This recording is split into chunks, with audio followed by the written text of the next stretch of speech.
আরে এত রাত হয়ে গেল, মা এখনো বাড়িতেই আসেনি নাকি মাকে আবার বাগে ধরলো? যেভাবে চারিদিকে বাঘ দৌড়াদৌড়ি করছে, চল তাহলে আমরা একটু ঘুরে আতি। চল তো একবার হারু কাকুর বাড়িতে গিয়ে দেখি।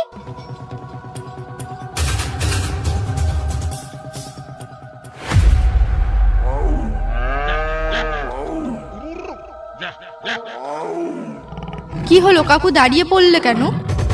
চুপ করো বৌমা, এটা মনে হয় সেই নীল বাঘটা।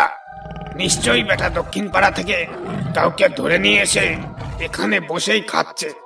এবার কি করবে কাকু, যদি ওই নীলবাগটা আমাদের উপর ঝাঁপিয়ে পড়ে? হেই দাঁড়া দাঁড়া, দেখাচ্ছি মজা, দাঁড়া।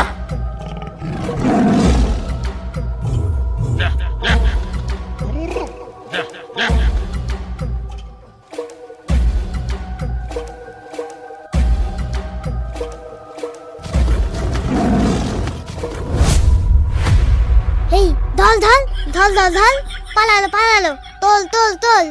হতচ্ছাড়া চুপ কর। যদি এই নীলবাগটা আবার এখানে চলে আসে তাহলে কি করবি?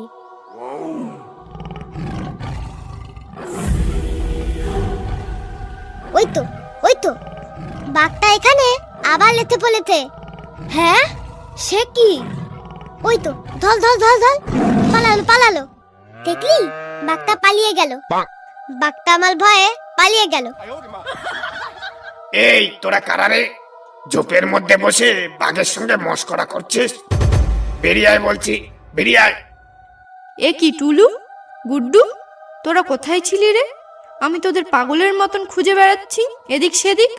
এই রাতে চারিদিকে বাঘের তাণ্ডব শুরু হয়ে গেছে, আর এর মধ্যে দিয়ে তোরা কোথা দিয়ে ঘুরে বেড়াচ্ছিস? আমার কোনো দোষ নেই মা। একটা বাঘ দেখে গুড্ডু তার পেছন পেছন লাঠি নিয়ে তেড়ে গেছিল, তাই আমি গুড্ডুর পিছন পিছন গিয়েছিলাম। ভাগ্যিস বাঘটা পালিয়ে গিয়েছিল। বৌমা, তোমার এই ছোট ছেলেটা যেমন পাকা তেমনি বদ, কিন্তু এ বড় হলে বীর পুরুষ হবে। না, অত বীর পুরুষের দরকার নেই। বাঘের সঙ্গে বীর পুরুষ দেখিয়ে লাভ নেই। তোরা এক্ষুনি গাড়িতে উঠে আয়, আর কোনোদিন যদি এমন করিস পিটিয়ে ঠ্যাং ভেঙে দেব। উঠে আয় বলছি। ঠিক আছে মা, তলো বালি তলো, তল তুলু বালি তল। চলো এখন বাড়ি চলো। চলো কাকু, এবার বাড়ি চলো।